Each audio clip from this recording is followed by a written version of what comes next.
The word conquers or conqueror is an important one in John's apocalypse. In each of the letters to the 7 churches, there is a promise made to those who conquer. Now in Revelation 5, verse 5, we're told, "And one of the elders said to me, 'Weep no more. Behold, the Lion of the tribe of Judah, the root of David, has conquered, so that he can open the scroll and its 7 seals.'" This week I Googled a list of the world's greatest conquerors, and you can probably guess some of the names on the list. Genghis Khan, Attila the Hun, Alexander the Great, Napoleon, Julius Caesar. And to be honest, the picture that most of us initially imagine from the word conquer mentioned in verse 5 might not be all that different from some of the names on the list. I mean, think about it. The one who's conquered is called the Lion of the tribe of Judah. You know where that comes from? Like all the way back to Genesis 49. There, Jacob is on his deathbed. He's blessing his sons, and he says to Judah, "You are a lion's cub. Judah, you return from the prey, my son. Like a lion, he crouches and lies down. Like a lioness who dares to rouse him. The scepter will not depart from Judah, nor the ruler's staff from between his feet, until he to whom it belongs shall come, and the obedience of the nations shall be his." Did you catch that last part? Until he to whom it belongs shall come. This point in the story with wives, kids, and grandkids, we're told that the Israelites were 70 in all. Like that's a good-sized family by today's standards, but it's certainly no kingdom, no nation. That was still 1,000 years in the future, yet Jacob prophesies that the scepter will not depart from Judah, nor the ruler's staff.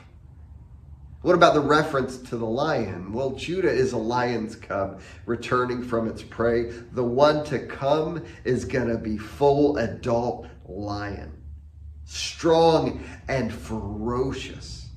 And in case you missed the conquering imagery, go back a couple verses. Judah, your brothers will praise you. Your hands will be on the neck of your enemies.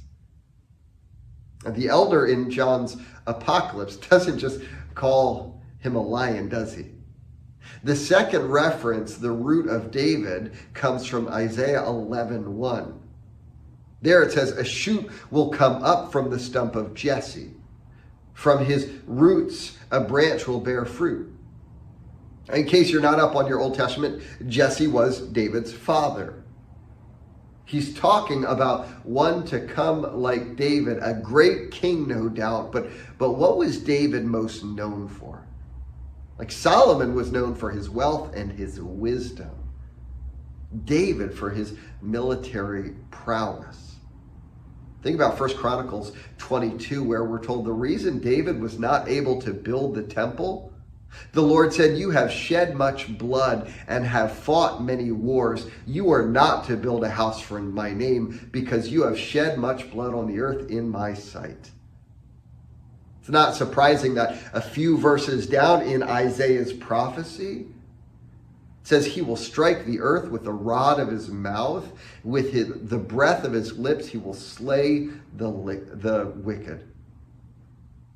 Let's go back to John's apocalypse. John hears the words, "Weep no more, behold," or "See, the lion, the tribe of Judah, the root of David has conquered, so that he can open the scroll and its 7 seals."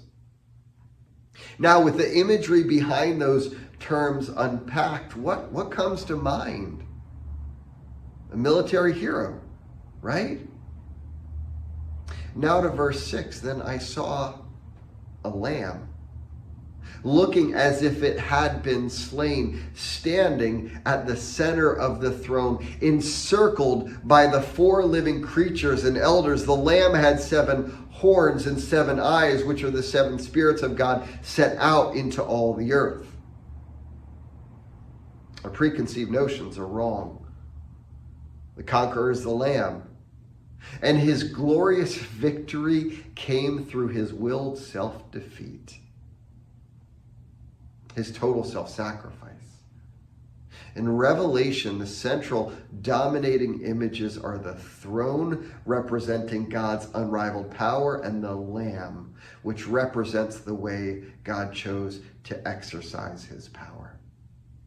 Here we see them combined with the Lamb on the throne, ready for our worship. Have a blessed week.